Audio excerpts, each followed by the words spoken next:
I It am takes Raymond, time to build 77 something years old, lasting. and I built You have something to be they said a patient, black man yes, never but you could. also have to be unwavering Sitting in in this your vision. office 7 days after burying my wife Gloria, I should be grieving. Instead, I am watching my son Marcus and his wife Ashley walk through that door at exactly 3 p.m. right on time, like vultures circling fresh meat. My office overlooks downtown Atlanta, the city that raised me when nobody else would. 52 years I spent with Gloria building Johnson Construction Group from nothing. We started in 1973 with $500 and a whole lot of faith. Now it is worth $18 million, and these two think it is time for me to hand it over. Before I continue this story, let me know where you are watching from in the comments below. Hit like and subscribe if you have ever watched your family forget who you are the moment money enters the conversation. Ashley sits down first, not even pretending to offer condolences. She is 35, blonde, and she married Marcus 12 years ago when she realized a black man with money was still a man with money. Her designer purse probably costs more than what most folks make in a month. Marcus follows 50 years old wearing the expensive suit I bought him, looking uncomfortable like he always does when his wife speaks for both of them. "We need to talk about the company," Ashley says, her voice dripping with false sweetness. "You are 77, Raymond. Time to let go. Enjoy retirement. Maybe find a nice senior living community." Marcus clears his throat. "Dad, you have worked hard enough. Let me take over. We have plans. Modern plans." I lean back in the leather chair Gloria gave me for our 20th anniversary, the same chair I sat in when we landed our first $1 million contract, the same chair I was sitting in when the bank finally apologized for denying me that loan in 1975 because of the color of my skin. Plans, I repeat. "What kind of plans?" Ashley leans forward, eager now. "Well, for starters, that warehouse district you bought back in the 70s. Prime real estate now. We can flip it to developers, make millions. And those older workers, the ones who have been here forever, we can restructure. Bring in younger, cheaper labor." She means Jerome Washington, who has been with me 40 years.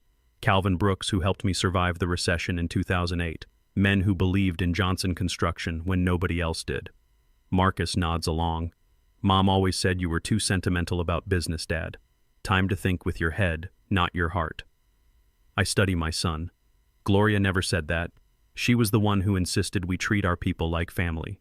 She hosted every company barbecue, remembered every worker's children by name, sent flowers when they lost loved ones. But Marcus and Ashley have rewritten history to fit their story.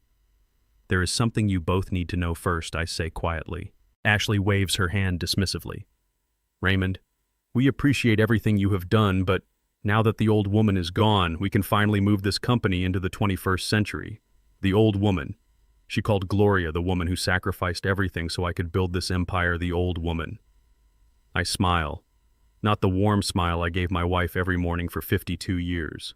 The smile I gave white contractors in 1973 when they told me I would never make it. The smile that says I know something you do not. "Actually," I say, "before we discuss anything, my attorney is joining us. He has some documents you will find very interesting." Ashley's smile falters. "What documents?" "The kind that change everything." A knock on the door. Right on time.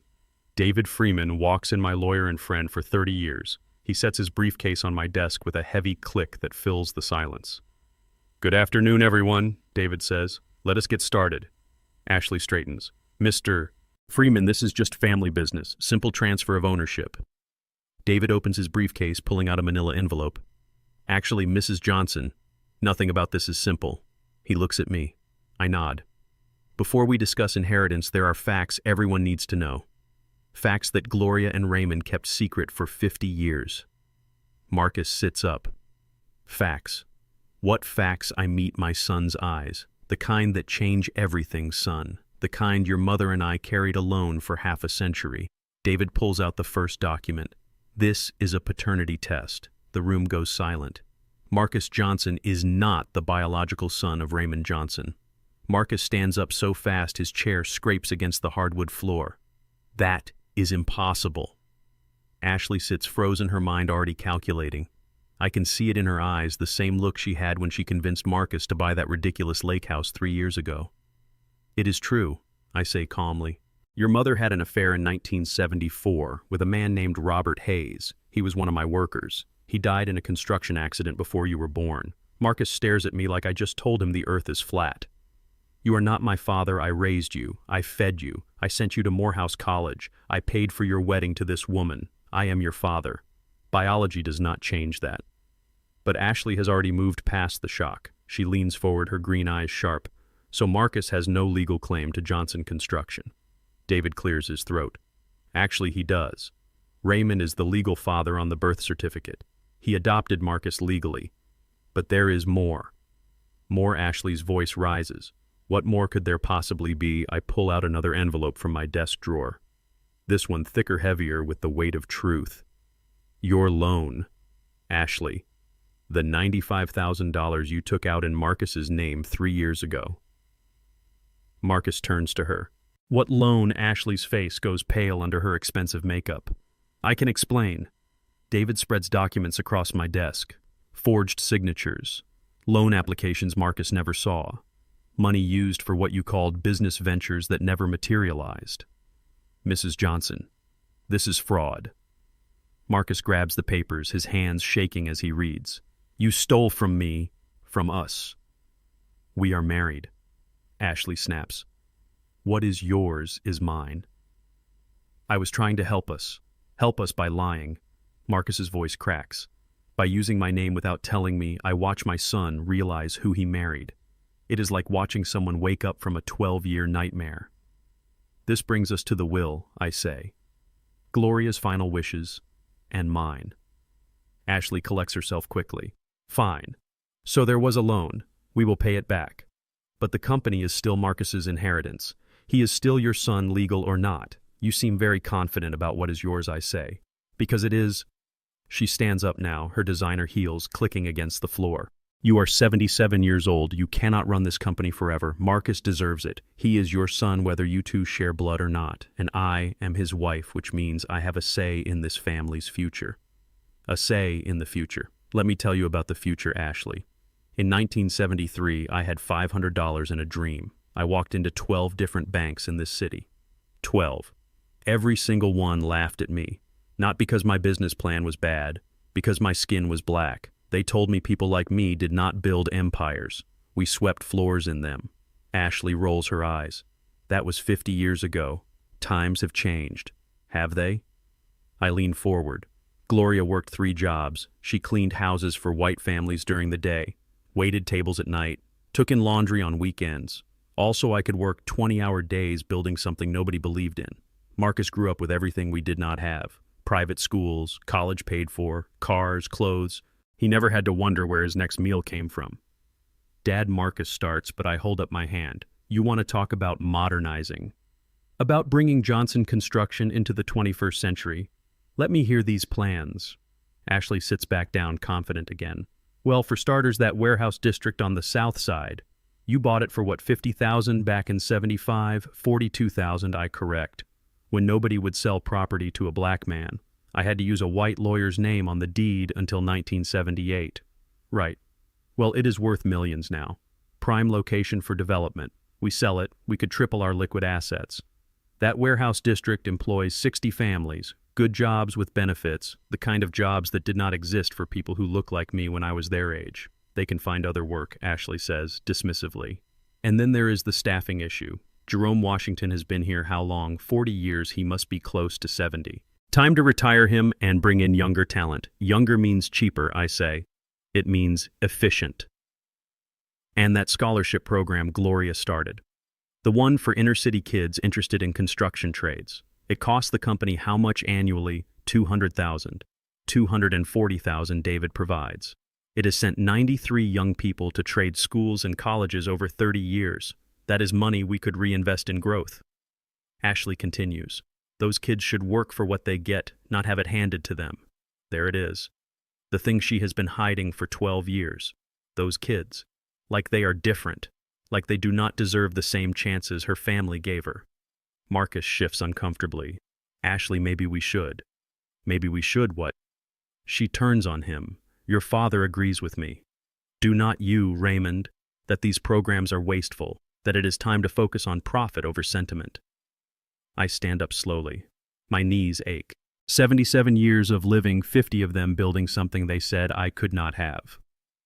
Marcus, your mother never said I was too emotional about business. She said our business was built on emotion, on caring about people, on remembering where we came from. The knock on the door interrupts us. David checks his watch and nods at me. "Come in," I call. David Freeman closes his briefcase. Now we get to the interesting part. Ashley's smile fades slightly. What interesting part? The part where you learn what you actually inherited, I say, and what you will have to do to keep it. David Freeman enters without knocking. He has that privilege. 30 years of friendship and legal counsel earns you the right to walk into a room like you own it. He sets his briefcase on my desk with a heavy click that seems to echo in the sudden silence. "Good afternoon, everyone. Let us get started." Ashley straightens in her chair, irritation flashing across her face. "Mr. Freeman, this is just family business, simple transfer of ownership. We do not need a formal legal proceeding. Raymond can just sign the papers, and we can all move forward." David sits down in the chair next to Marcus, his movements deliberate and slow. He opens his briefcase without looking at Ashley. "Actually, Mrs. Johnson, nothing about this is simple." I watch Ashley's jaw tighten. She is not used to being contradicted. 12 years of marriage to Marcus means 12 years of getting her way. My son learned early on that disagreeing with Ashley meant weeks of cold silence and passive-aggressive comments. "What is that supposed to mean?" Ashley demands. David pulls out a manila envelope, the kind that holds documents that change lives. "Before we discuss inheritance, before we talk about transfers of ownership or company restructuring, there are facts everyone needs to know." Marcus looks between David and me, confused. "Facts? What facts?" "Dad," I meet my son's eyes. "The kind that change everything, son? The kind Gloria and I kept secret for 50 years. Ashley leans forward, her perfectly manicured nails drumming against the armrest. "What secret, Raymond? If you are trying to manipulate us into some kind of guilt trip about respecting your legacy, it is not going to work. Marcus has every right to this company." "I am trying to tell the truth," I say, cutting her off. "David, please." David opens the envelope with steady hands. He has done this before, delivered news that shatters families. He represented me in 1998 when a contractor tried to sue us for discrimination. He was there in 2005 when the city tried to claim eminent domain on our warehouse property. And he was there last year when Gloria asked him to run the DNA test she had been avoiding for 49 years. "This is a paternity test," David says, his voice professional and detached. "Conducted last year at Gloria Johnson's request with samples from Raymond Johnson and Marcus Johnson." The room goes still. Even Ashley stops drumming her nails. Marcus stares at the envelope like it might explode. "Why would Mom want a paternity test?" Marcus asks quietly. "Because she wanted the truth documented before she died," I say. "Because she knew this day would come." Ashley recovers first. "So, what? Lots of families do genetic testing now. It is trendy. Ancestry websites, health screenings. That does not mean anything." David pulls out the first page of the report.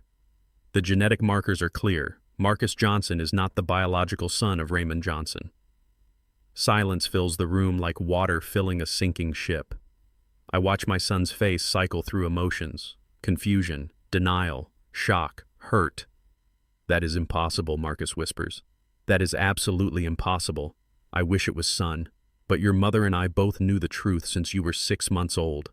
Ashley stands up abruptly. "This is ridiculous. You are lying." "Why would you lie about something like this?" "I am not lying. Your mother had an affair in 1974 with one of my workers. His name was Robert Hayes. He died before you were born." Marcus's hands grip the armrests of his chair so tight his knuckles turn pale. "Who was he?" "A good man," I say honestly. "A carpenter. 26 years old. He worked for me for 8 months. Your mother met him at a company barbecue, and you just accepted it." Marcus's voice rises. "You just raised another man's child." "You were my child," I say firmly. "Biology did not change that. When your mother told me the truth, I had a choice. I could leave or I could stay and be your father. I chose to be your father." Ashley is pacing now, her heels clicking against the floor like a countdown timer. Okay, so Marcus is not biologically yours. That is unfortunate. But legally, you are still his father. You raised him. You are on the birth certificate. That means he still has inheritance rights." David nods. "That is correct. Raymond is the legal father in every sense that matters to the law. So this changes nothing." Ashley says triumphantly. This is just a sad family secret that should have stayed buried with Gloria. The company still goes to Marcus. Actually, I say it changes everything. How Ashley demands. You just admitted you are his legal father because now Marcus knows the truth. Now he understands that nothing in his life was guaranteed. Not his name, not his family, not his inheritance.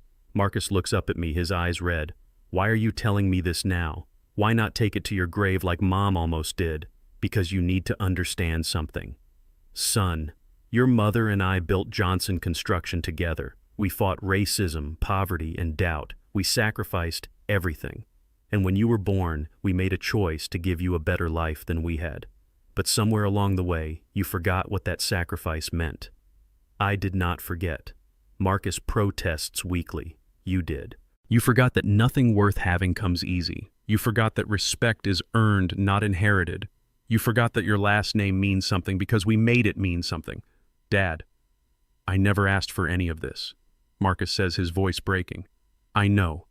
And that is the problem. You never had to ask. It was always just there. Private schools, college paid for, jobs you never earned, money you never worked for. And now you walk in here with your wife ready to dismantle everything your mother and I built, and you think you deserve it because your last name is Johnson.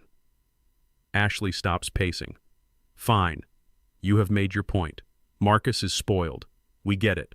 But this company is still legally his. So what exactly are you trying to accomplish with this dramatic revelation? David reaches back into his briefcase and pulls out another thicker envelope. This is Gloria's will and Raymond's trust documents, updated 6 months before her death. Ashley sits back down slowly. What kind of updates? The kind that come with conditions, I say. You want Johnson Construction? Marcus, you will have to earn it. Earn it, Ashley laughs, but there is no humor in it. He is your son. It is his birthright. Is it, I ask? Because 30 minutes ago you were ready to sell off the warehouse district that represents everything your mother and I fought for. You were ready to fire men like Jerome Washington who believed in me when banks would not. You were ready to cut the scholarship program that has changed 93 lives. That is business, Ashley insists. No. That is greed, and I will not hand over 50 years of work to someone who does not understand its value. Marcus finally speaks, his voice hoarse. What are the conditions? David opens the second envelope. You must work at Johnson Construction for 5 years, starting from the entry-level position of construction laborer. You will receive the standard starting salary of $52,000 per year. No bonuses, no access to family money or trust funds. You must live within that salary. You cannot be serious, Ashley breathes. I am completely serious, I say. And there is more. Ashley, your $95,000 loan that you fraudulently took out in Marcus's name. You have 3 years to pay it back in full. If you do not, I will press criminal charges. You bitter old man, Ashley hisses. I prefer realistic, I respond. You see, Ashley, you think you have this all figured out. You think because you married my son, you are entitled to everything we built. But let me tell you what entitlement looks like. Entitlement is walking into this office 7 days after my wife's funeral and calling her the old woman.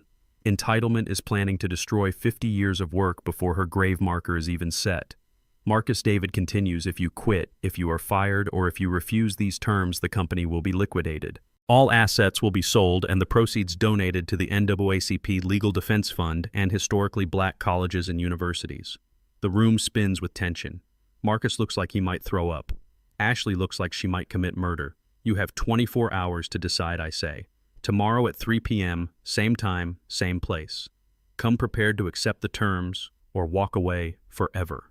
This is insane, Ashley shouts. This is justice, I correct her.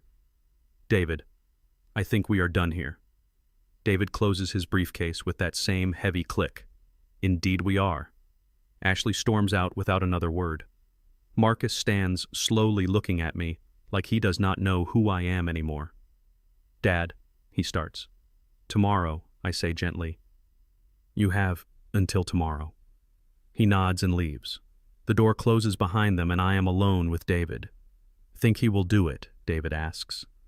I do not know, I admit. But if he does not, at least, I will know I tried to teach him what Gloria and I learned the hard way. Nothing worth having is ever given. It is only earned. Marcus stands up so fast his chair scrapes against the hardwood floor, leaving marks on the polish. Gloria insisted we get refinished every 3 years. That is impossible. His voice cracks on the last word like it did when he was 13 and going through puberty. Ashley sits frozen, but I can see her mind working. She is already calculating angles, looking for leverage. That is what she does. That is who she is. It is true, I say calmly. I have known since you were 6 months old. Marcus stares at me like I am a stranger. You have known for 49 years and you never told me. Your mother and I decided together. We thought it was the right choice at the time. The right choice, Marcus's hands shake as he grabs the edge of my desk. The right choice was to lie to me my entire life. We did not lie. We just did not tell you something that did not need to be told. You were my son. You are my son. A piece of paper with genetic markers does not change 50 years of being your father. But Ashley has already moved past the emotional revelation to the practical implications. So Marcus has no legal claim to Johnson Construction, she says, her voice sharp and eager. If he is not your biological son, then legally he is not your heir. David adjusts his glasses. Actually, Mrs. Johnson, that is incorrect. Raymond is listed as the father on Marcus's birth certificate. He legally adopted Marcus. In the eyes of the law, he is absolutely Raymond's son and heir. Then what is the point of all this? Ashley demands, gesturing at the DNA report like it is garbage. Why drag this out now? Why humiliate him like this? I am not trying to humiliate anyone, I say quietly. I am trying to make a point. Nothing Marcus has was guaranteed, not even his name. Marcus sinks back into his chair. Tell me about him. About Robert Hayes. The name hangs in the air between us. I have not said it out loud in decades. Gloria and I had an unspoken agreement to never mention him after we decided to raise Marcus as ours. He was a carpenter, I begin. 26 years old in 1974. He worked for me for 8 months. Good worker, fast learner. Your mother met him at the company barbecue we used to have every 4th of July back when the company was small enough to fit everyone in our backyard. Did you know, Marcus asks? While it was happening, did you know? No. Your mother told me 2 months after he died. You were already on the way by then. She was 3 months pregnant. How did he die? Construction accident. Scaffolding collapsed at the Piedmont Avenue site. He pushed me out of the way, fell 30 feet, died instantly. Marcus's head snaps up. He saved your life. Yes, that is why I could never hate him. That is why when your mother told me the truth, I understood. She loved him. He loved her. And he gave his life so I could keep mine. How do you hate a man like that? Tears stream down Marcus's face. So everything I thought I knew about myself is a lie. No, I say firmly. Everything you know about yourself is true. You are Marcus Johnson. You were raised in a home filled with love. You went to good schools. You had opportunities. The only thing that changed is now you know your genetic father was a hero who died too young. Ashley stands abruptly. Okay, this is all very touching and dramatic, but can we get back to the actual business at hand? So Marcus is still legally your son. That means the company is still his inheritance. Can we please just sign the papers and move on? David clears his throat. Actually, Mrs. Johnson, there is another matter we need to address before we discuss the will. Another matter, Ashley's voice rises. What other matter? He pulls out a different folder, this one marked with Marcus's full legal name and social security number. Mrs. Johnson, 3 years ago, you took out a $95,000 loan using Marcus's name and social security number, without his knowledge or consent. Marcus turns to Ashley slowly. What Ashley's face drains of color under her expensive makeup. That is not. I can explain. David spreads documents across my desk methodically. Loan application dated March 15th, 3 years ago. Signature that is clearly not Marcus's. Employment verification forms filled out with false information. The money was deposited into an account in your name only, Mrs. Johnson. Marcus grabs the papers, his hands shaking as he reads. You forged my signature. I was trying to help us, Ashley says quickly. I had a business opportunity, a boutique. It would have been huge, but I needed capital, so you stole from me.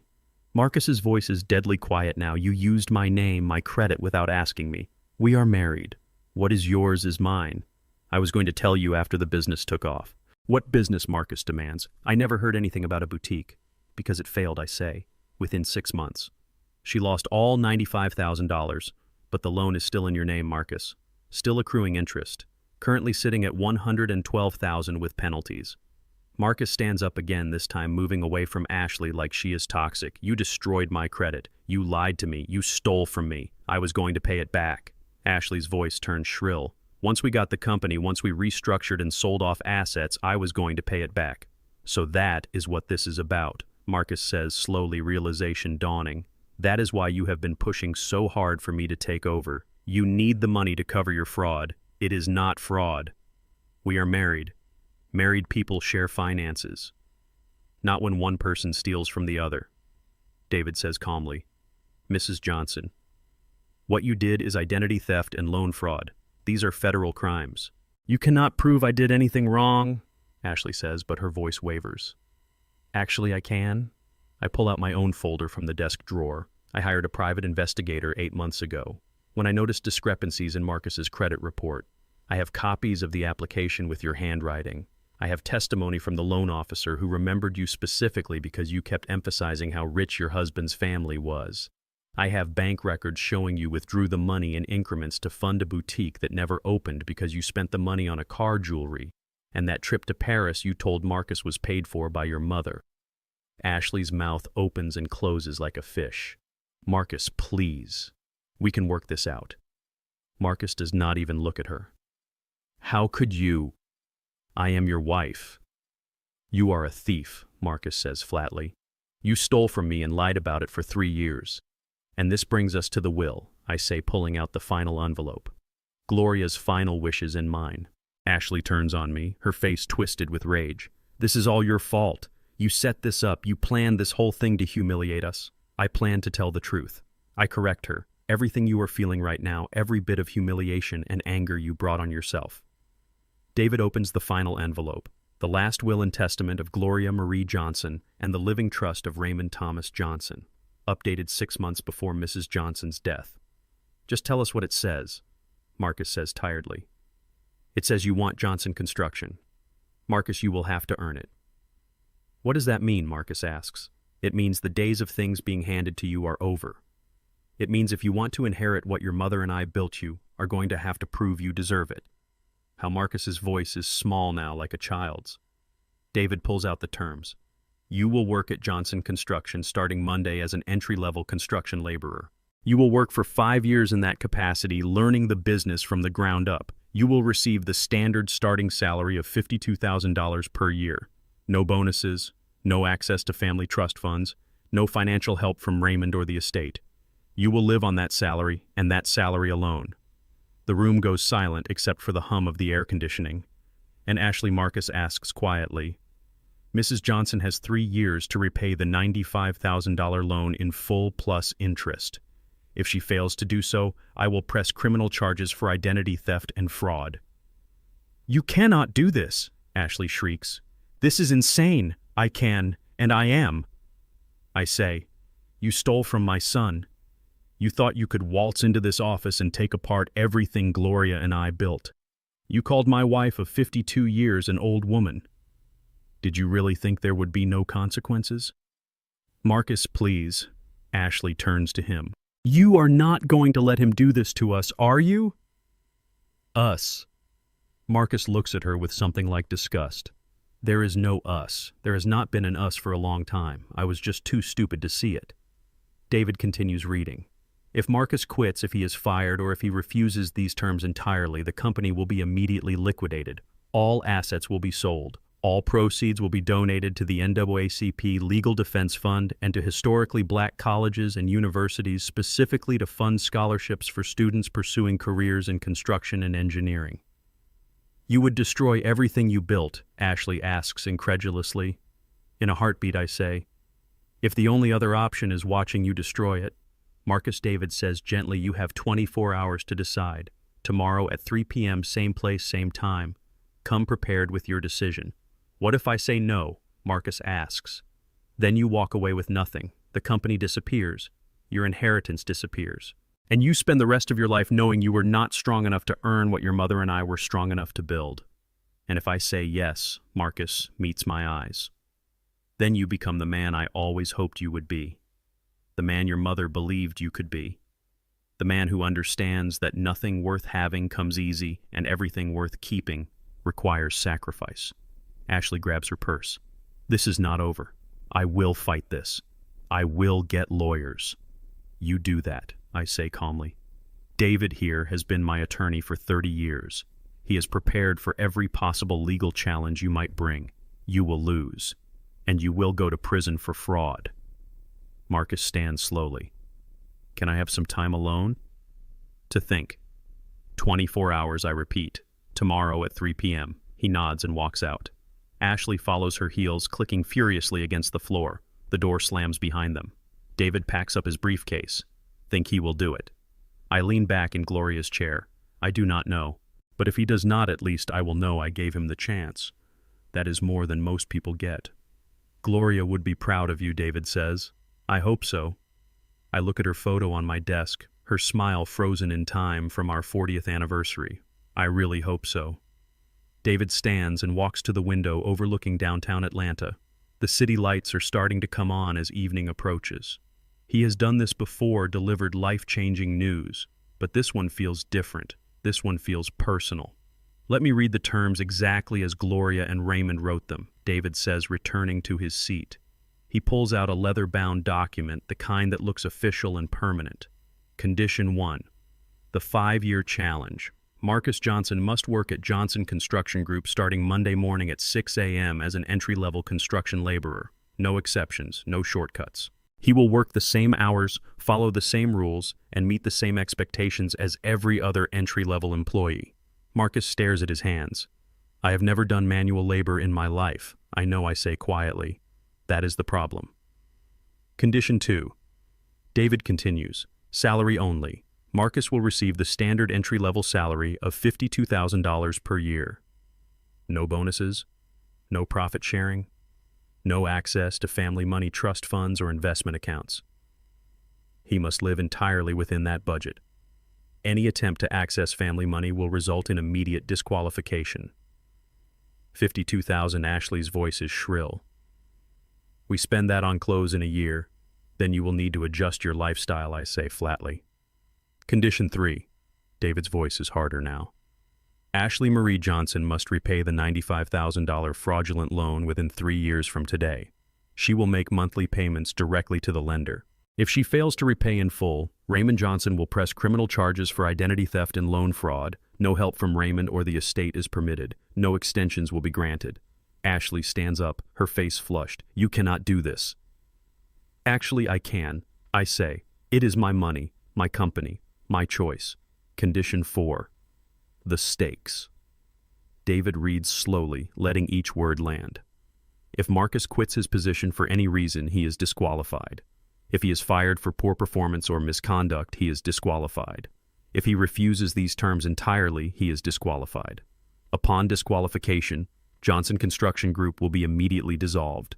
All assets will be liquidated. All properties will be sold. All proceeds estimated at $18 million will be donated in equal parts to the NAACP Legal Defense and Educational Fund and to scholarship programs at historically black colleges and universities. The silence that follows is deafening. You would destroy everything, Marcus finally asks. Everything you and Mom built. In a heartbeat, I say, if the only alternative is watching it be destroyed by people who do not understand its value. This is insane, Ashley explodes. You are punishing us. This is not about teaching Marcus anything. This is revenge. Revenge for what I ask calmly, for expecting my son to work for what he wants, for holding his wife accountable for fraud.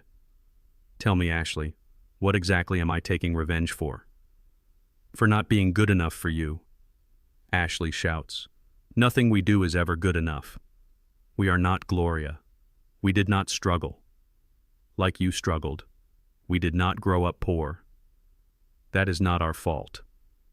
You are right, I say, standing up slowly. It is not your fault you grew up with privilege, but it is your fault that you never learned gratitude.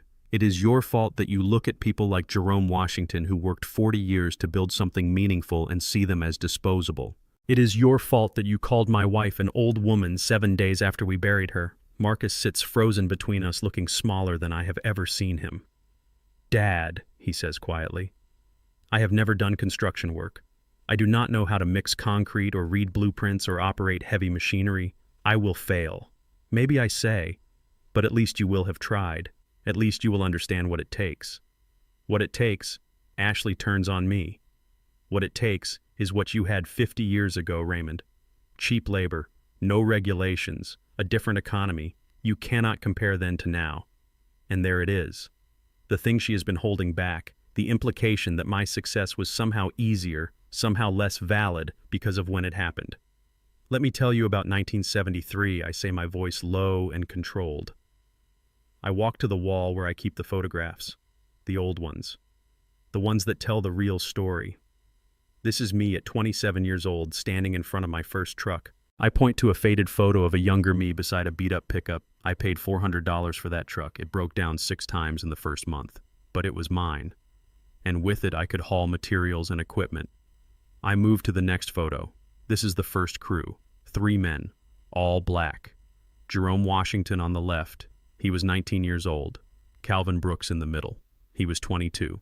And Marcus Freeman David's brother on the right. He was 25. We called ourselves the 4 Kings. We were going to build an empire.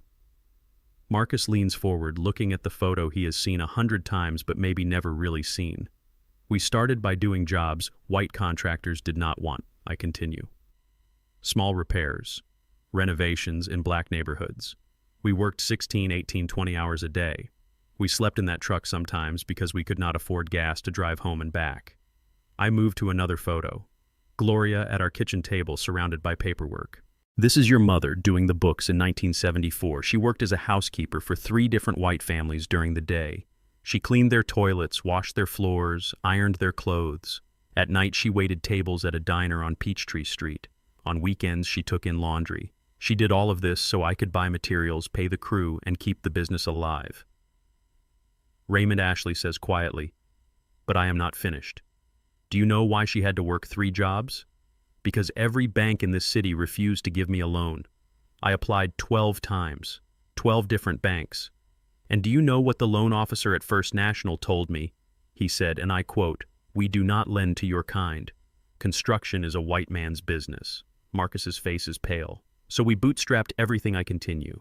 "When we finally got our first big contract renovating an apartment building in Mechanicsville, we had to work at night because the white contractors refused to work alongside us during the day. They threw our tools in the dumpster. They urinated on our materials. They slashed the tires on my truck twice." "Jesus," Marcus whispers. "But we finished that job on time and under budget." And the owner, a Jewish man named Mr. Goldstein, who understood discrimination, he told everyone we were the best crew he had ever worked with. That one testimonial changed everything. Within a year, we had 5 employees. Within 5 years, we had 20. Within 10 years, we had our own office building. I turned to face them both. "So do not tell me about how easy I had it. Do not tell me I cannot compare then to now. I compare it every single day. And you know what I see? I see my son, who has never been denied anything because of the color of his skin, telling me he deserves to inherit what I built. I see my daughter-in-law, who has never cleaned another woman's house to help her husband chase a dream, telling me how to run my business." The room is silent except for the hum of the air conditioning. "Marcus," I say, sitting back down, "you grew up with everything I did not have. Private schools where teachers saw your potential instead of your pigmentation. College at Morehouse fully paid for, no student loans. A car at 16. Credit cards at 18. An apartment in Buckhead that I pay for. You have never been pulled over because you were driving in the wrong neighborhood. You have never been followed in a store because someone assumed you were stealing. You have never applied for a job and watched the interviewer's face change when you walked in and they realized you were black." "I know, Dad," Marcus says softly. "I know I have had advantages. Do you?" "Because it does not seem like you know. It seems like you think you deserve my company because your last name is Johnson. But let me be clear. You do not deserve it. Not yet. Maybe not ever. That depends entirely on you. You think because you are my son, you deserve my company?" I continue. "No. You earn it or you lose it. Those are the only 2 options." David stands. "Marcus Ashley, you have 24 hours to make your decision. Tomorrow at 3 p.m., same time, same place. You will give Raymond your answer." "And what are my options exactly?" Marcus asks. Two options, David says. Option 1. You accept the terms. Monday morning at 6 a.m., you report to the construction site on Memorial Drive. Jerome Washington will be your supervisor. You will work as a laborer for 5 years. You will live on $52,000 a year. If you succeed, if you complete the 5 years, you will receive 51% ownership of Johnson Construction Group. And option 2. Ashley asks, though she already knows. Option 2. You refuse the terms. You walk away right now. Within 24 hours, I will call an emergency board meeting. Within 1 week, we will begin liquidation proceedings. Within 3 months, Johnson Construction Group will cease to exist. Every asset will be sold. Every employee will be let go. And every penny will go to organizations that fight for people who actually understand what struggle means. You are bluffing, Ashley says, but her voice wavers. Try me, I say. I am 77 years old. I have lived a full life. I have built something meaningful. I have loved and been loved. If the choice is between watching my life's work be destroyed by greed or destroying it myself to fund something worthwhile, I will choose the latter every single time. This is because I am white is not it, Ashley says suddenly. You never accepted me. This whole thing is about race. The accusation hangs in the air like smoke. This has nothing to do with the color of your skin, I say slowly, carefully.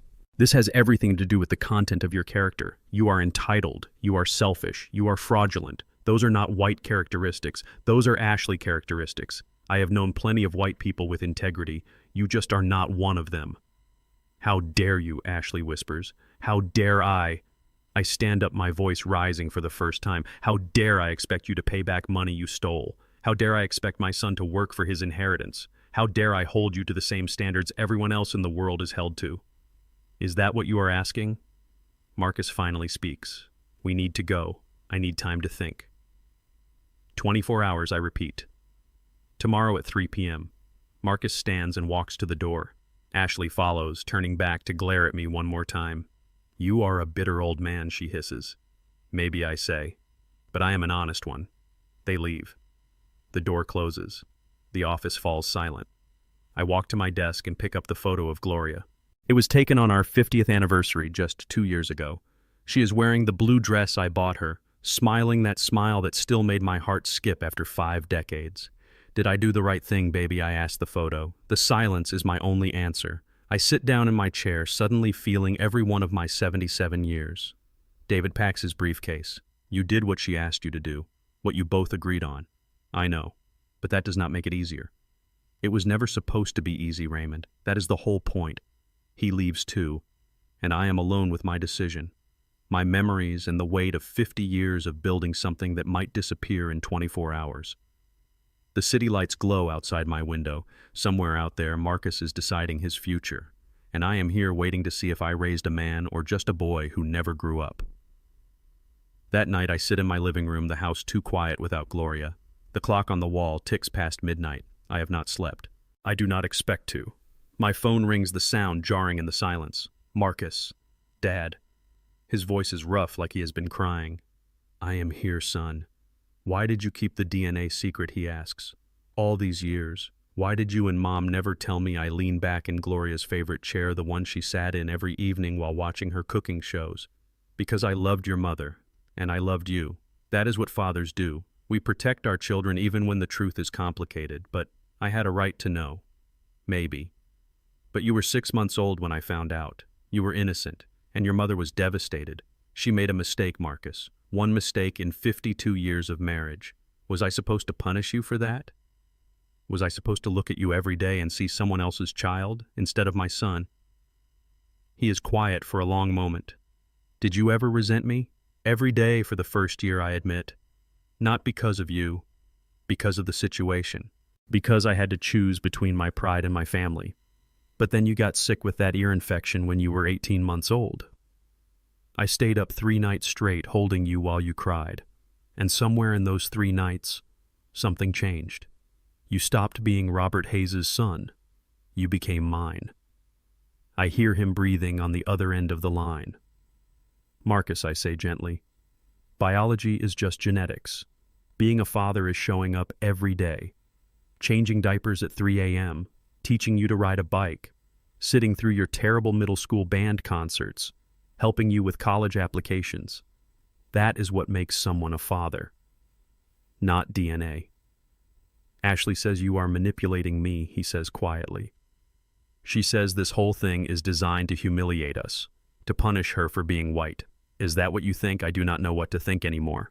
Then think about this. In 50 years of running Johnson Construction, how many white employees have I had? I do not know. Dozens, hundreds, I correct. Some of my best project managers were white men. Sam Mitchell ran our commercial division for 15 years. He was white. Jennifer Patterson was our chief financial officer. She was white. I hired people based on skill and character, not skin color. So if I have a problem with Ashley, it is not because she is white.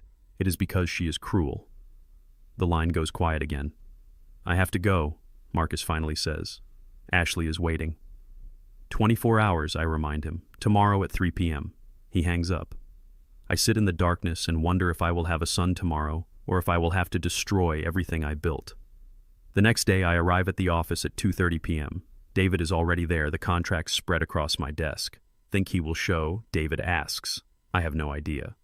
At 2:45 p.m., I hear footsteps in the hallway. The door opens. Marcus walks in alone. He is wearing jeans, work boots, and a plain t-shirt. I have never seen him dressed like this. He has always been suits and ties, the executive's son who never got his hands dirty. Where is Ashley? I ask. Marcus sits down heavily in the chair across from me. She left. Filed for separation this morning. Said she would wait and see if I came to my senses. And what are your senses telling you? He looks at me with red-rimmed eyes. That I have been a fool for 12 years. That I married someone who saw me as a bank account, not a husband. That I have spent 50 years being handed everything and learning nothing. That is a lot to realize in 24 hours.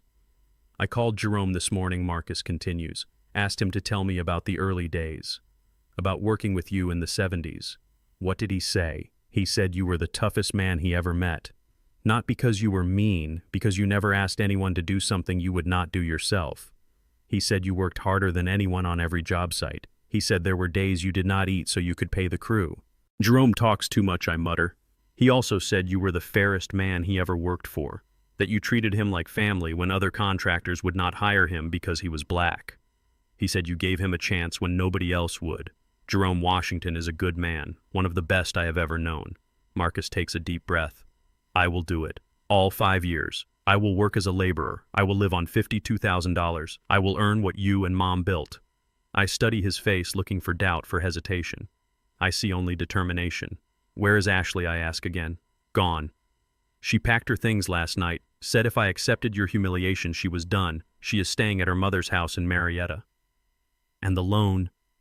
She laughed when I brought it up, said I could deal with it, said I was a grown man who should clean up his own messes. She is not going to pay it back, I say. I know. She is already talking to divorce lawyers, trying to figure out how to get alimony from someone who makes $52,000 a year. There will not be any alimony. You had a prenup. Marcus looked surprised. We did. Gloria insisted on it. She never trusted Ashley. Said anyone who married for money would divorce for money. Mom always saw things clearly. I stand and walk around the desk. Son, I want you to understand something. I am proud of you. Don't be proud yet. I do not even know if I can do this. I have never operated a jackhammer. I do not know the difference between rebar and drywall. I am going to fail. Maybe. But at least you are willing to try. That is more than I expected yesterday. David pushes the contract across the desk. This is the employment agreement. Standard entry-level laborer position. $52,000 per year. 5-year term. Termination clause if you quit or are fired. Sign at the bottom. Marcus picks up the pen. His hand shakes slightly as he signs his name. You start Monday 6 a.m., I say. Memorial Drive construction site. Jerome Washington will be your supervisor. Marcus pales. Jerome. He has been here since before I was born. Exactly. He will teach you what I could not. He will show you what it means to work, to earn respect, to build something with your own hands. What if I am not strong enough? Then you will get stronger. Or you will quit. Those are your only 2 options. David hands Marcus a copy of the signed contract. Your first paycheck will be deposited on the 15th. I recommend you find an apartment you can afford. Your Buckhead place is $3,000 a month. That will not work anymore. I will find something, Marcus says quietly. One more thing, I say. Ashley has 3 years to repay that $95,000 loan. I will not help her. I will not help you help her. If she does not pay, I press charges. Do you understand? She will not pay, Marcus says. She is already planning to declare bankruptcy again. She did it once in college. She knows how to work the system. Then she will face federal fraud charges. Identity theft carries up to 15 years in prison. Marcus nods slowly. I understand. Are you going to try to stop me? No, he says firmly. What she did was wrong. I spent all night thinking about it, about how many times she has lied to me, how many times she has manipulated me. I am done protecting her. Good, because that is the first step to becoming a man. Learning when to stop enabling the people who hurt you. Marcus stands holding the contract like it weighs 100 pounds. I should go. I need to find an apartment, pack my things, figure out how to live on a budget. Jerome expects you at 6 a.m. sharp on Monday. Not 6:05, not 6:10, 6 a.m. You are late, you are fired, I will be there. He turns to leave, then stops at the door. Dad, yes, thank you for not giving up on me. I have not given up on you, son. I am giving you a chance. What you do with it is up to you. He leaves. The door closes. David and I sit in silence. Think he will make it, David asks. I have no idea, but at least now he has a chance to find out who he really is.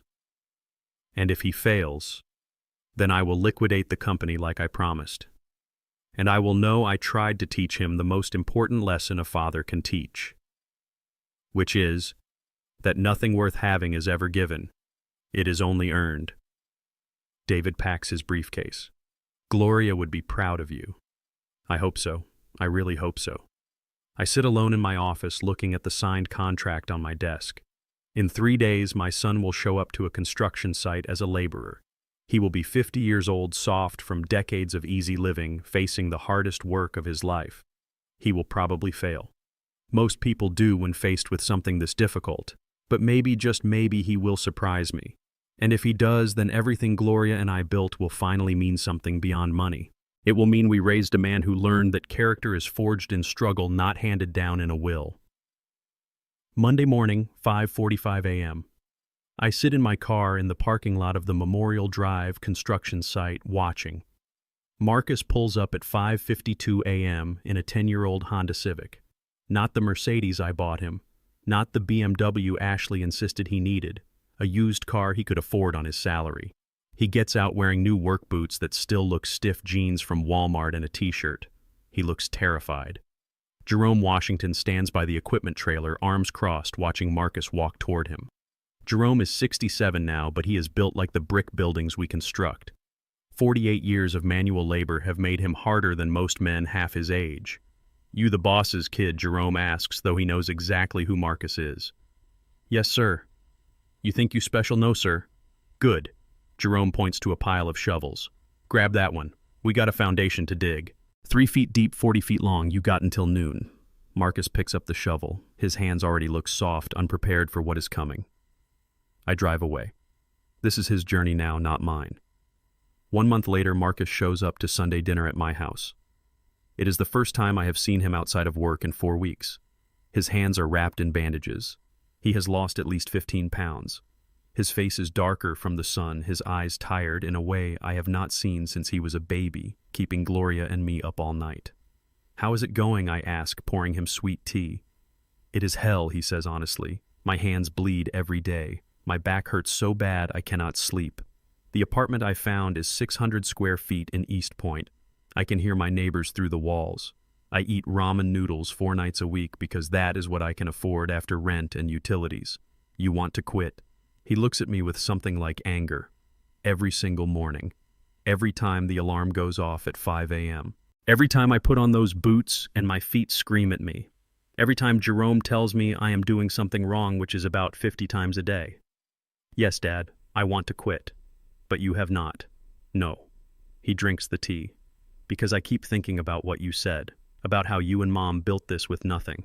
If you could do it, then I can at least try. My phone buzzes. I ignore it. It buzzes again. Answer it, Marcus says. I know you are watching me at work. I am not watching you. I am watching the business I built. Same thing. He is right. but I do not admit it. 3 months in, I get a call from Jerome at 2 p.m. on a Tuesday. We got a problem, he says.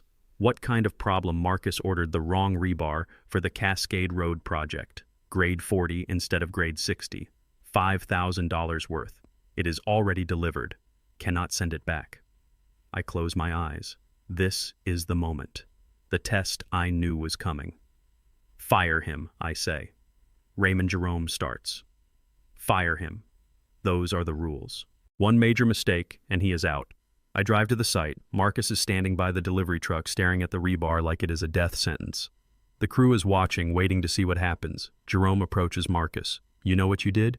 Yes, sir. I ordered the wrong grade. Cost the company $5,000. If you were anyone else, I would fire you right now. Marcus looks up and I see something I did not expect. Defiance. Then fire me. Jerome blinks. What? Fire me? If that is what you would do to anyone else, then do it to me. I screwed up. I deserve the consequences. Do not give me special treatment because of whose son I am. The crew goes quiet. Even the machinery seems to stop. Jerome looks at Marcus for a long moment. All right. You on probation. One more mistake like this, you gone. And you working weekends for the next month to make up the cost. No overtime pay. Yes, sir. Jerome walks away. I watch from my car. Marcus does not know I am there. He goes back to work, his shoulders squared, his jaw set. That night, Jerome calls me. Your boy might make it after all. 6 months in, things start to change. I visit the site unannounced one Tuesday at lunch. The crew is sitting in the shade eating sandwiches and talking. Marcus is with them. Not separated, not above them, with them. So my daughter, she wants to be a nurse, says Carlos, one of the younger workers. But that school costs $30,000 a year. I do not know how I'm going to do it. There are scholarships, Marcus says. My mom, she used to run a program. Let me ask my dad about it. Carlos looks surprised. You would do that? Of course. Your daughter works hard. She deserves a chance. I drive away before they see me. Gloria would have loved this. 9 months in the divorce papers arrive. Ashley wants alimony. She wants half of what Marcus has, which is nearly nothing. She wants the cars, which he does not own anymore. She wants the Buckhead apartment, which he cannot afford. I sit across from Marcus in my office as he reads the demands. She is insane, he says. I make $52,000 a year. What does she expect me to give her? She expects you to quit, to come back to the life you had before. This is her final play. Well, she is going to be disappointed. The divorce drags on. Ashley's lawyer is expensive. Marcus cannot afford one, so David represents him pro bono. In the end, the judge awards her nothing. No alimony for a woman who committed fraud. No assets from a man who owns nothing. 12 months after he started, Marcus sits across from me in this same office. The same chair he sat in when I told him about the DNA test. But he looks different now. Thinner, harder, more real. How is it going, I ask. Harder than anything I have ever done, he says. You want to quit every day, but I will not. I slide an envelope across the desk. His first-year evaluation from Jerome. Marcus opens it, his hands steadier now, the callus is thick enough to protect him. He reads Jerome's words, shows up on time, works hard. Still has a lot to learn, but he is trying. Recommend continuation. He is finally learning, I say. Yeah. He looks up at me. Learning what? That nothing comes easy, that respect is earned, that the people who work with their hands are just as valuable as people who work with their minds. You could have just told me that. I tried for 50 years. You did not listen. Sometimes people have to learn by doing. Marcus stands to leave. Same time next year, same time next year. He is at the door when I stop him. Son. Yeah, Dad. I am proud of you. You have made it further than I thought you would. He smiles tired, but genuine. Do not be too proud yet. I still have 4 years to go. 2 weeks later, I get a call from Jerome. Marcus is standing in the rain at the job site. Ashley just showed up.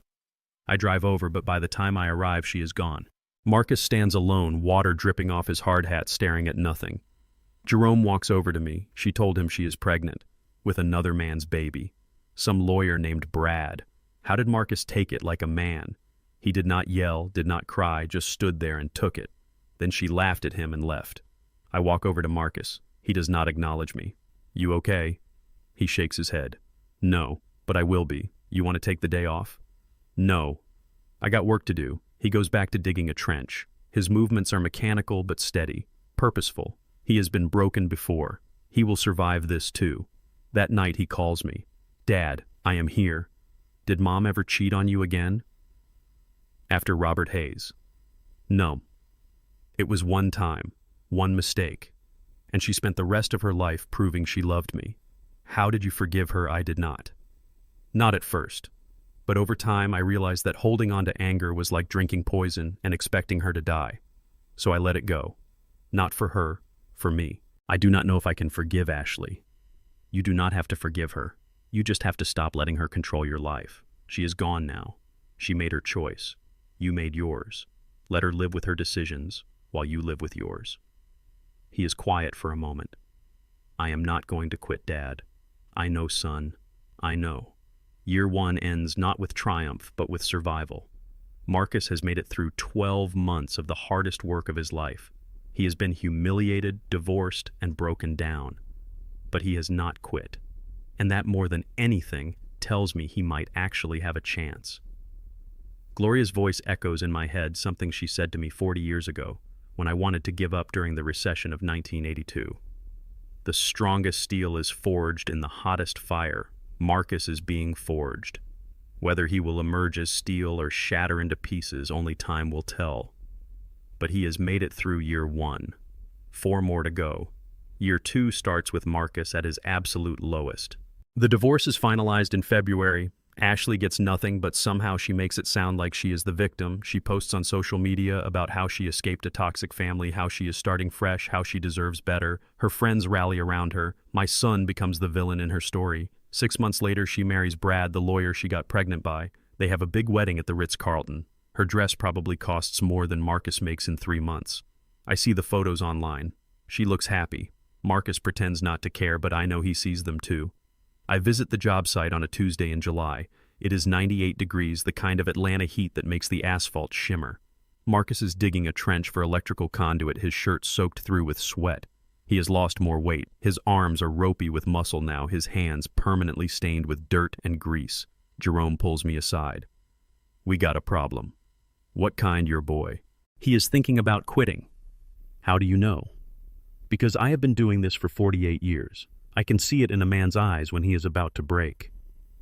I watch Marcus work. His movements are mechanical, joyless. The determination I saw at the end of year 1 is gone, replaced by exhaustion. Want me to talk to him? Jerome asks. No, if he quits, he quits. That is his choice. But Jerome does not listen.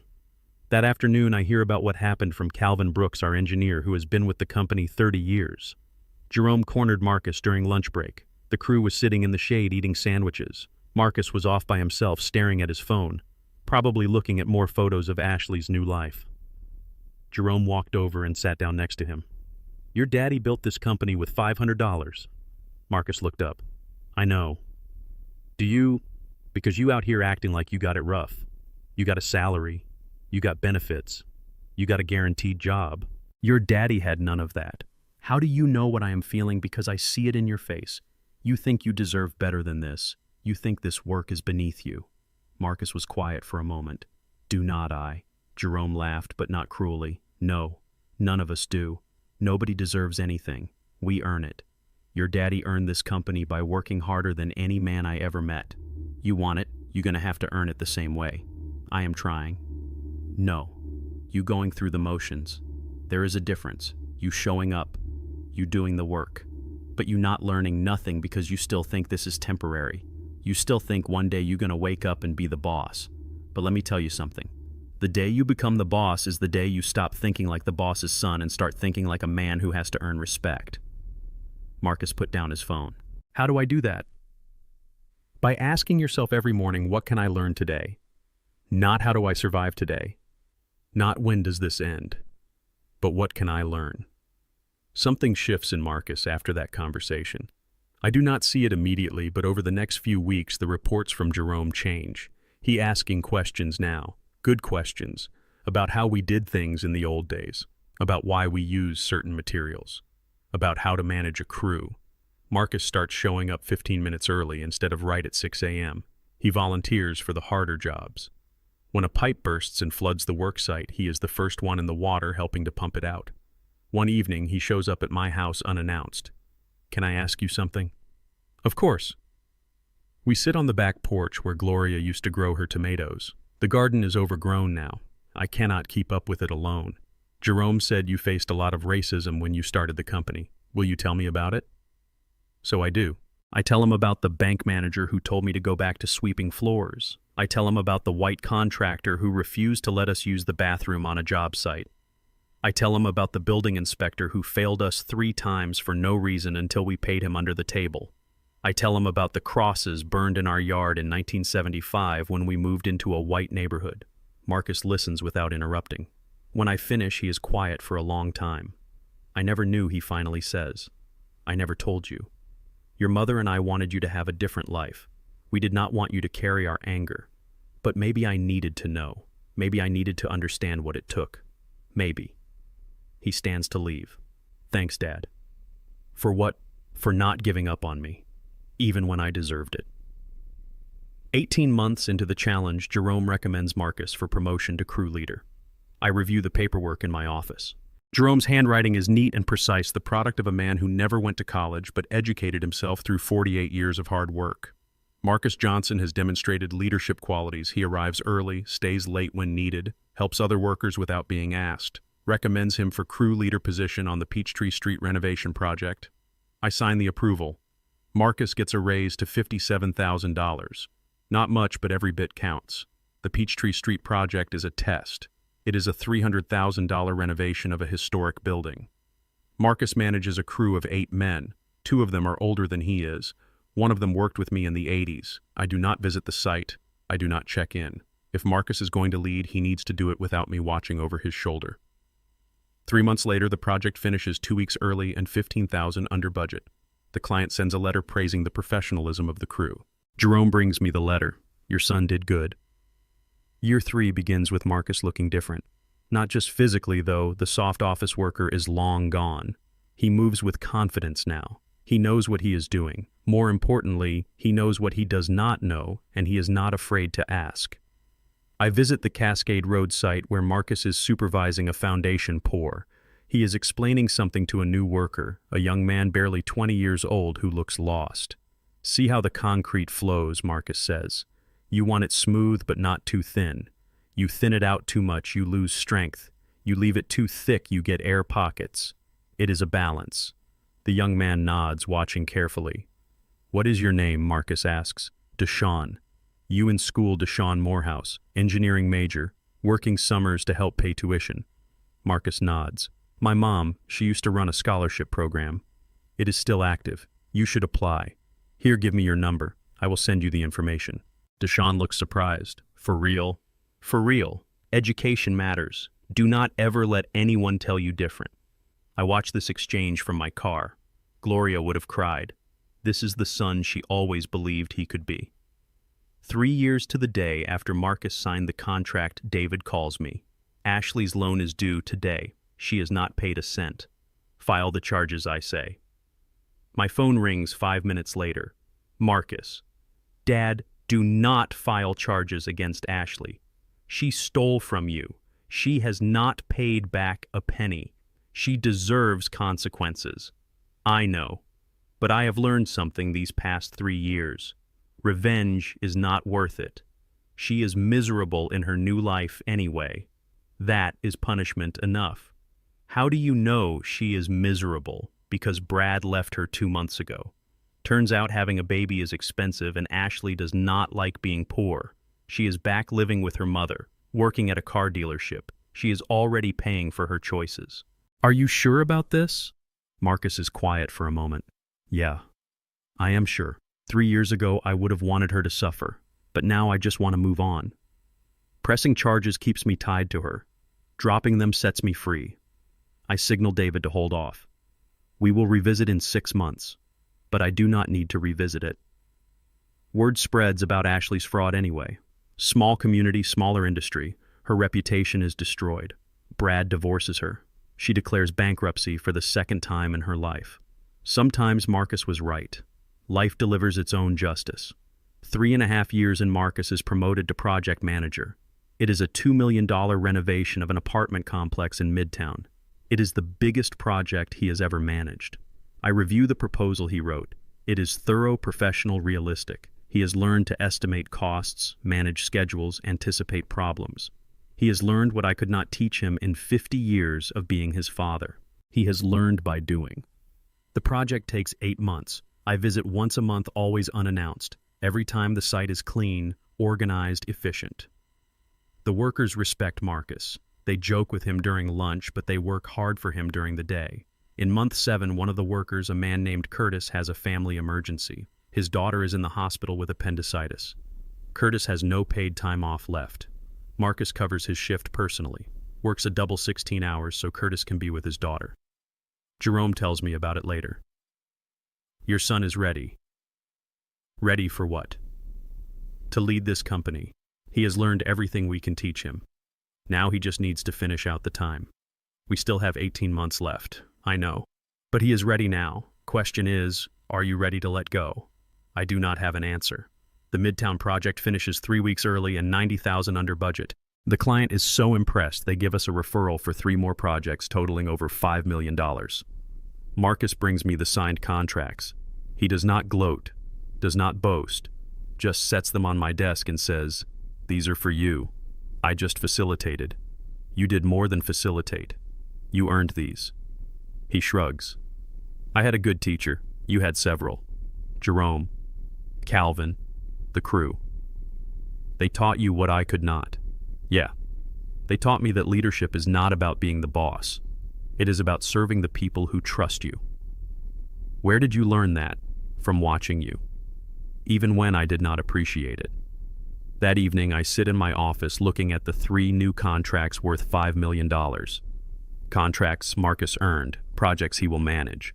Gloria's photo sits on my desk. I pick it up, study her smile. He is ready, baby, I whisper. Our son is finally ready. 18 months left. But Jerome is right. Marcus has already proven himself. The rest is just time. The question is not whether Marcus can do this anymore. The question is whether I can let go of the company we built and trust him to carry it forward. That is a harder question than I thought it would be. Year 4 brings the opportunity we have been waiting for. The city of Atlanta announces an $8 million project to renovate the historic Auburn Avenue district. It is the largest public contract in the city's history designated specifically for minority-owned businesses. 5 other black-owned construction companies are bidding. Some have been around longer than Johnson Construction. Some have better political connections. All of them want this contract desperately. Marcus spends 3 weeks preparing the proposal. I watch him work late nights in the office that used to be mine. He interviews every crew member about their experience. He reviews 50 years of company history. He calculates costs down to the penny. The presentation is scheduled for 2 p.m. on a Tuesday in March. The city council chambers are packed. Each company gets 30 minutes to make their case. I sit in the back row, hidden among the crowd. Marcus does not know I am here. He thinks I am at a doctor's appointment. He walks to the podium wearing a suit I have not seen before. It is not expensive, probably off the rack from Macy's, but it fits him well, and more importantly, he wears it with confidence. Good afternoon. My name is Marcus Johnson, project manager at Johnson Construction Group. Before I talk about why we should be awarded this contract, I want to tell you a story. He clicks to the first slide. A photo of me at 27 years old standing in front of that beat-up pickup truck. This is my father, Raymond Johnson, in 1973. He had $500 and a dream. He also had something else. He had people who believed in him when nobody else would. The next slide shows the 4 kings. Me, Jerome, Calvin, and Marcus Freeman. These 4 men started Johnson Construction with nothing but faith and determination. They faced discrimination from banks who would not lend to black businesses. They faced racism from white contractors who refused to work alongside them. They faced a system designed to keep them poor, but they built something anyway. Marcus clicks through slides showing projects from the 70s, 80s, 90s. Small renovations growing into larger developments. The warehouse district we saved from demolition. The community center we built pro bono in 1985. For 50 years, Johnson Construction has been more than a business. It has been a commitment to this community. 80% of our employees are minorities. 60% live in Atlanta city limits. We do not just build buildings, we build futures. He presents the technical details: timeline, budget, materials, workforce allocation. Every question the council asks, he answers without hesitation. When he finishes, the room applauds. I slip out before he sees me. 3 weeks later, we get the call. We won the contract. Jerome finds me in my office. He is not the same kid who showed up 4 years ago. No, I agree. He is better. Better than you were at his age, I think about that. At 54, I was running a multi-million-dollar company, but I was also harder, less patient, less willing to listen. Marcus has learned humility in a way I never did. Different, I say. Not better or worse, just different. The Auburn Avenue project becomes Marcus's defining challenge. It is historic preservation mixed with modern renovation, delicate work that requires expertise we do not normally use. 6 months into the project, Marcus calls an emergency meeting. There is a problem with the foundation of Building C. The structure is compromised in ways the initial inspection did not reveal. How much to fix it properly, I ask.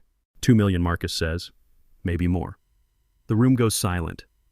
We are a board of 8 people: Jerome Calvin, 3 other senior managers, David, Marcus, and me. $2 million is more than our profit margin on the entire project. We could shore it up, suggests Tom Rivera, our chief estimator. Do the minimum required by code. Nobody would know the difference. I would know, Marcus says, quietly. Tom shrugs. This is business, not a morality play. We take a $2 million loss, we might not survive it. We will survive it, Marcus says. But if that building fails in 10 years, we will not survive that. Our name means something. My father taught me that. He looks at me. The first time he has acknowledged my presence in this meeting. What did you teach me, Dad? That Johnson Construction built its reputation on doing things right, not doing things cheap. That reputation is worth more than profit. The board members look at each other, uncomfortable. They have mortgages, car payments, kids in college. $2 million could cost them their jobs if the company goes under. I have stayed quiet through this whole meeting. This is Marcus's decision to make, not mine. But he is asking for my input. Fix it properly, I say. Whatever it costs, Raymond Tom says. We cannot afford this. We cannot afford not to. Marcus is right. Our name is all we have. We protect it or we lose everything. The vote is 5-3. We fix it properly. Over the next 3 months, Marcus manages the repair work. It ends up costing $1.5 million after he negotiates with suppliers and has the crew work longer hours. We take the loss. It hurts. Our year-end profit is cut by 60%. But something else happens.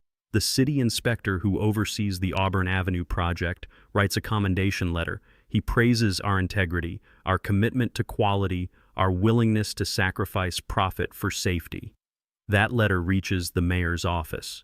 3 months later, we receive invitations to bid on 3 more city projects, combined value $15 million.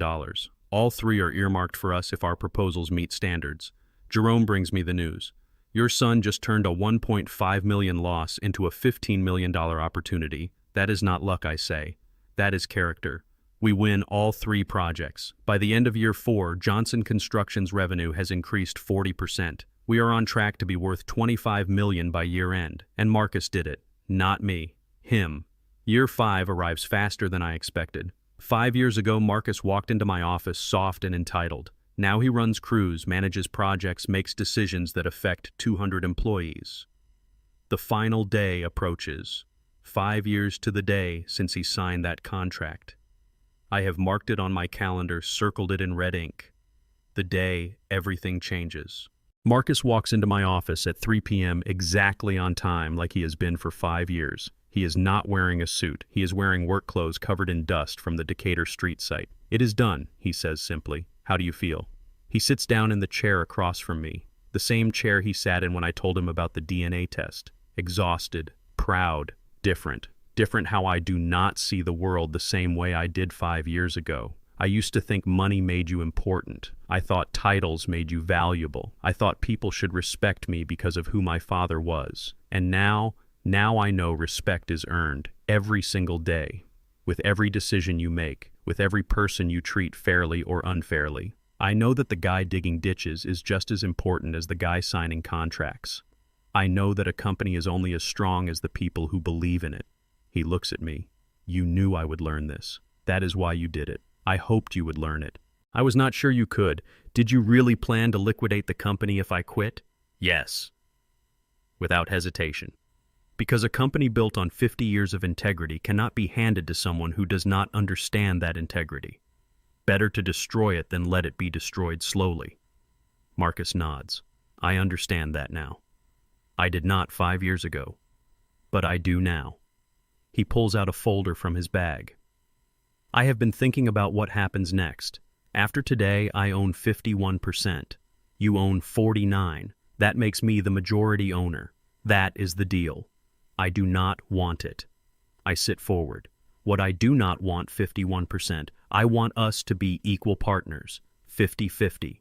You built this company. You sacrificed for it. You should not have less control because I finally learned what I should have known all along. The contract is legal, I say. You earned that 51%. I know. But I am asking you to let me give 1% back so we can run this company together. Not as father and son, as partners. I look at this man who is my son, but not my son, who carries Robert Hayes' DNA, but my values, who spent 5 years becoming someone neither of us knew he could be. Gloria would have loved this moment, I say quietly. She always believed you would figure it out. I wish she was here to see it. She is. I point to her photo on the desk. She has been here every day watching you become the man she knew you could be. Marcus stands and extends his hand. Partners. I stand and shake his hand. Partners. 5 years ends, not with a grand ceremony, but with a handshake between two men who finally understand each other. The son who learned that nothing worth having is given. The father who learned that sometimes the greatest gift is making someone earn their inheritance. Johnson Construction will continue. Under new leadership, under shared vision, but most importantly, under the values that Gloria and I spent 50 years building. Values that Marcus finally understands not because I told him, but because he lived them. That is the only inheritance that truly matters. David Freeman arrives at my office with the transfer documents on a Wednesday afternoon exactly 5 years and 1 day after Marcus signed the original contract. The papers are thick, official bound in leather, like something that should be in a museum. This is it, David says, setting them on my desk. 51% ownership of Johnson Construction Group transfers to Marcus Johnson effective immediately. I stare at the documents. 50 years of my life reduced to signatures and legal clauses. Gloria and I built this company when nobody believed we could. We survived recessions, discrimination, and doubt. Now I am handing over control to a man who 5 years ago could not tell the difference between a Phillips head and a flathead screwdriver. But he is not that man anymore. Marcus walks in at 3 p.m. sharp. He has not been late once in 5 years. Not to work, not to meetings, not to anything. Punctuality is respect, Jerome taught him that. Sit down, son. He sits. His hands are calloused now, permanently stained with the kind of dirt that does not wash out completely. Working hands. Honest hands. I slide the documents across the desk. 51% of Johnson Construction is now yours. Marcus stares at the papers like they might disappear if he looks away. Just like that. Just like that. You completed 5 years. You met every condition. The company is yours. He does not reach for the papers. Instead, he looks at me. Dad, I need to know something, and I need you to be honest. Always. Did you always plan to give it to me even before I proved anything? The question I have been dreading for 5 years. The truth that could undermine everything he has accomplished or validate it completely. No, I say honestly. If you had quit, I would have liquidated everything. I was not bluffing. I was prepared to destroy 50 years of work rather than watch you destroy it slowly. Marcus nods slowly. Good. That makes this mean something. He finally picks up the papers, flipping through pages of legal language that essentially say he is now the majority owner of an $18 million company. But he is not smiling. He is not celebrating. I have been thinking about what comes next, he says. After today, everything changes. I am the owner. You are the minority shareholder. That is what the contract says. That is what we agreed on. I want to change it. I lean forward. Change what? The split. I do not want 51%. I want us to be equal partners. 50-50. Marcus, you earned that extra 1%. You went through hell for 5 years. I know. But you went through hell for 50 years. You built this when I was not even born. You kept it going through recessions and racism and everything else this world threw at you. You should not have less control because I finally learned to be a decent human being. The contract is legal. You own 51%. I am asking you to let me amend it so we can run this company together, not as owner and employee, as partners. I look at Gloria's photo on the desk. What would she say? She would say, I am being stubborn, and to accept the offer I admit. Marcus smiles, then accept it. Before I can respond, he pulls out another folder from his bag. There is something else, something I want to propose. What is it I want to establish? The Gloria Johnson Foundation. My throat tightens at the sound of her name. What kind of foundation? Scholarships for Black youth interested in construction trades, not just college scholarships, trade school. Apprenticeships, real opportunities for kids who want to work with their hands. Fund it with 10% of company profits annually. 10%. That is aggressive. That could be $500,000 a year if we continue growing. I know.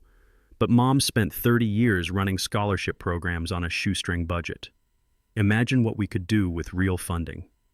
Your mother would love this, I say, my voice rough with emotion. I learned from the best, but there is more. I want to create a second chance hiring program for people coming out of prison.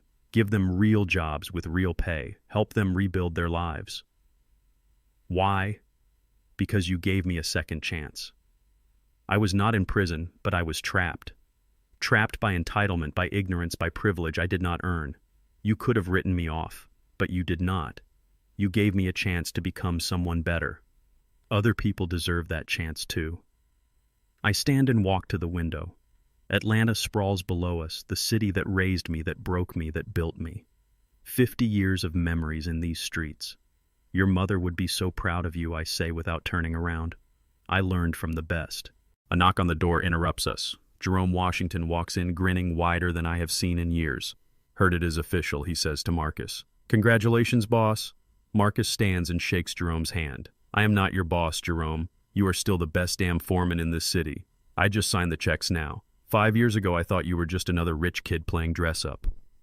Jerome's voice is serious now. I was wrong. You earned your place here. I was that kid Marcus admits. You taught me better. You and Dad and everyone else who did not give up on me. Jerome leaves. David packs up his briefcase. I will file the amended partnership agreement tomorrow. 50-50 split. Equal partners. After David leaves, Marcus and I sit in silence for a moment. The weight of 5 years, of 50 years, of everything that has happened fills the space between us. Marcus, I say, there is something else you should know. About Robert Hayes. He looks up wary. What about him? He was not just any worker. He was not just the man who had an affair with your mother. Then what was he? I take a deep breath. In 1974, we were working on the Piedmont Avenue site. 8-story building. I was on the scaffolding on the 6th floor when the cable snapped. The whole platform started to collapse. I was going to fall. Marcus sits forward. Robert Hayes was 10 feet away. He could have saved himself. Instead, he ran toward me. He pushed me off the platform onto solid ground. Then the scaffolding fell. 30 feet straight down. He died instantly. Oh my God, Marcus whispers. Your mother loved him. When she told me about the affair 2 months after he died, when she told me she was pregnant with his child, I could not hate him. How do you hate a man who gave his life for yours? Is that why you forgave her? That is why I raised you as mine. Because I owed Robert Hayes everything. My life, my future, my company. All of it exists because he sacrificed himself. Raising his son was not a burden. It was the least I could do. Marcus stands and walks to the window, his back to me. His shoulders shake. When he turns around, tears stream down his face. The first time I have seen him cry in 5 years. You are a better man than I ever knew, he says, his voice breaking. No, I am just a man who learned what matters. And now you have too. He crosses the room and hugs me. Not the awkward side hug we have done for years. A real embrace. Father and son, teacher and student, partners. We stand there for a moment, two men who finally understand each other. The door opens. We break apart. I expect David coming back with forgotten paperwork. It is Ashley. She looks different, thinner. Her hair is pulled back in a simple ponytail. No designer clothes, no expensive jewelry, just jeans and a plain sweater. "Marcus, I heard you got the company," she says quietly. "What do you want?" Ashley Marcus's voice is calm, not angry, just tired. "I wanted to say I was wrong. About everything. About you. About your family. About what matters. Where is Brad?" I ask. "Gone. Left me 6 months ago when he realized I was exactly the person you all said I was. Selfish, entitled, ungrateful. And the baby. She is 3 now. Beautiful. Smart. And she deserves better than the mother I have been." "What do you want from me?" Marcus asks again. "Nothing. I am not asking for anything. I just wanted you to know that I finally understand. You did not fail me. I failed myself. And I am sorry." She turns to me. "Mr. Johnson, I called your wife an old woman. I disrespected everything you built. I am sorry. You were right about me, about everything." "What are you doing now?" Marcus asks. "Working as a dental receptionist, going to community college at night, trying to be someone my daughter can be proud of." "That is good," Marcus says. "I am glad you are trying to do better." "I do not expect forgiveness. I just wanted you to know," Ashley Marcus says. "I forgive you." She looks shocked. "What, I forgive you?" "Not because you deserve it, because I do not want to carry anger anymore. It is too heavy." She nods, tears in her eyes. "Thank you. But we are done. You understand that, right? We are not friends. We are not anything. You made your choices. I made mine. We both have to live with them. I understand." She leaves quietly. The door closes. Marcus sits back down. "That was weird. That was closure," I correct. "You needed it. Now you have it." He picks up the transfer documents. "So, partners," I stand and extend my hand. "Partners." We shake. Not father and son, not owner and employee. Partners, equals. Two men who understand what it took to get here. That evening I drive to the cemetery where Gloria is buried. Her headstone is simple. Gloria Marie Johnson, beloved wife, mother, and friend. I sit on the grass next to her grave. We did it, baby.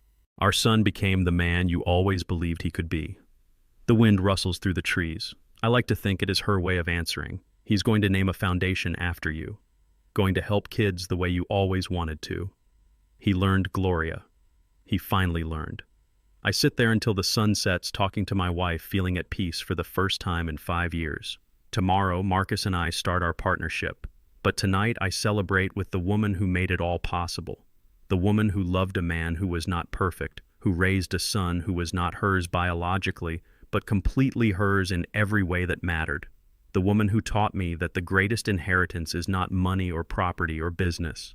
It is character. It is values. It is knowing what matters and being willing to fight for it.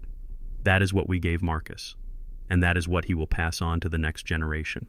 2 years later, I stand in the ballroom of the Atlanta Marriott Marquis, watching my son address a room full of young people who remind me of myself 50 years ago. Hungry, hopeful, unsure if the world will give them a chance. The Gloria Johnson Foundation is hosting its 2nd annual scholarship ceremony. 50 students, all from underserved communities in Atlanta, receiving full funding for trade schools or construction management programs. 50 futures being changed because Marcus decided to honor his mother's legacy. The room is packed, 200 people, maybe more. I sit in the back unnoticed. At 79, I have earned the right to watch from the shadows. Marcus stands at the podium. He is 52 now, though he looks younger than he did 7 years ago when he walked into my office expecting to inherit everything. Hard work has a way of making you younger, not older. It gives you purpose. My father taught me something. Marcus begins. Nothing worth having comes easy. The students lean forward, listening. 7 years ago, I thought I deserved his company because my last name was Johnson. I thought 50 years of his work should just be handed to me because I was his son. I was wrong. He clicks to a photo on the screen behind him. It is me at 27 standing in front of that beat-up pickup truck. This is Raymond Johnson in 1973. He had $500 a dream and a city that did not want him to succeed. Banks refused to lend to him because of the color of his skin. Contractors refused to work with him. Building inspectors failed him for no reason. But he built Johnson Construction anyway, not because it was easy, because it mattered. Another photo. Gloria at our kitchen table surrounded by paperwork. This is Gloria Johnson, my mother. She worked 3 jobs so my father could chase his dream. She cleaned houses, waited tables, and took in laundry. She never complained. She just did what needed to be done. Marcus pauses, his voice thick with emotion. I grew up with everything they did not have. Private schools, college, money. And I learned nothing. I thought I deserved their company because I showed up. But my father taught me different. He made me earn it. The students are silent, absorbing every word. For 5 years, I worked as a laborer. I dug ditches. I mixed concrete. I carried materials in 90-degree heat. My hands bled. My back ached. I wanted to quit every single day, but I did not. And somewhere in those 5 years, I learned what my father knew all along. Respect is earned. Trust is earned. Character is earned. Nothing worth having is ever given. He looks directly at the scholarship recipients. You are here because someone believed in you, because my mother believed education and opportunity could change lives. But this scholarship is not a gift. It is an investment. We are investing in you. Now you have to earn the return. You have to show up, work hard, treat people with respect, build something that matters. Can you do that? The students nod, some wiping tears from their eyes. Good, because the world needs what you can build, not just buildings, but futures, communities, legacies. The room erupts in applause. Marcus steps away from the podium and immediately begins talking to students, asking about their plans, their dreams, their fears. He remembers what Jerome taught him. Leadership is serving the people who trust you. I slip out before anyone notices. Outside, the Atlanta skyline glows in the evening light. This city raised me, broke me, and built me. Now it belongs to a new generation. My phone buzzes. Marcus, where did you go? Had to leave. Doctor's appointment. Liar. You just do not like attention. Learned that from someone smart. The next day, Marcus picks me up at 6 a.m.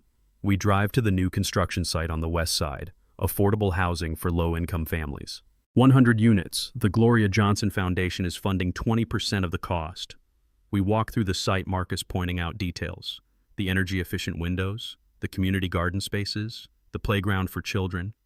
Workers call out greetings as we pass. Young men and women of every color. Some are ex-convicts getting second chances through Marcus's hiring program. Some are scholarship recipients from last year's ceremony doing internships. Dad, Marcus says, as we stand in the center of what will become a courtyard. Thank you. For what? For not giving me what I wanted. For giving me what I needed. I gave you nothing, son. You earned everything. You gave me the chance to earn it. That is something. We stand there, 2 old men in a construction site that smells like fresh concrete and possibility. Around us, the sound of hammers and saws, the sound of building. The company is in good hands, I say. But more importantly, you are a good man.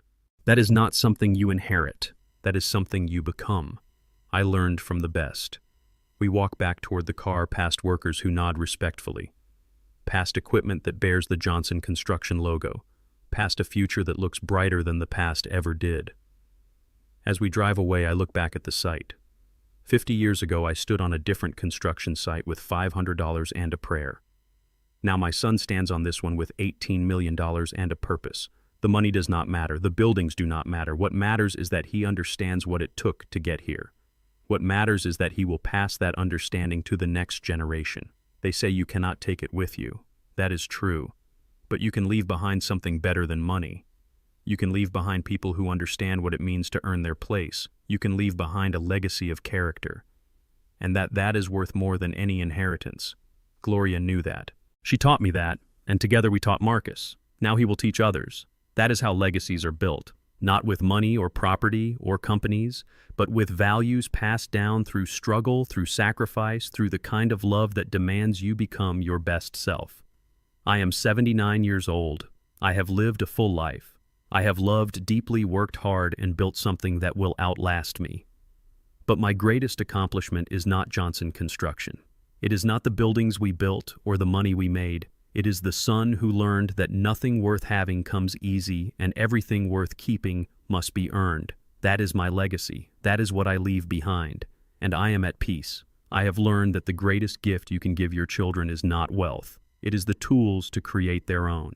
For 50 years, I built Johnson Construction with my hands, my sweat, and my faith. But the company was never the prize.